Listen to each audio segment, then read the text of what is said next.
આવો શો કરવો છે. એટલે આજે જે શો ગોઠવાયો છે આ કામ બહુ વર્ષમાં એકાદ વખત આવી રીતે ગોઠવાતું હોય છે કોકના દ્વારા.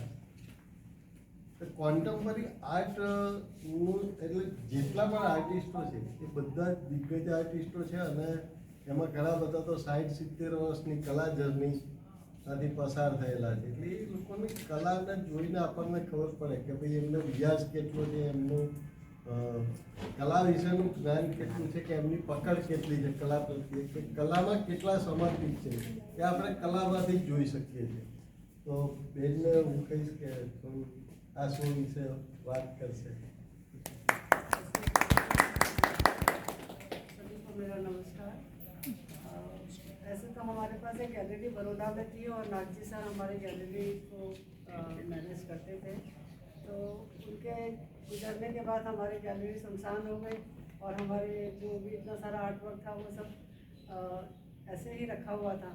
तो बहुत समय से मैं सोच रही थी, कोशिश कर रही थी इसको, क्योंकि इतने अच्छे आर्टिस्ट हैं उनको किसी और जगह से हम डिस्प्ले नहीं कर सकते.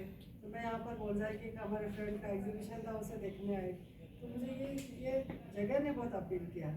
मैंने सोचा कि गुफा गैलरी के अंदर पता नहीं मुझे इतना अट्रैक्शन लगा कि मैंने सोचा कि चलो मैं आर्ट के एग्जीबिशन में यहाँ करती हूँ.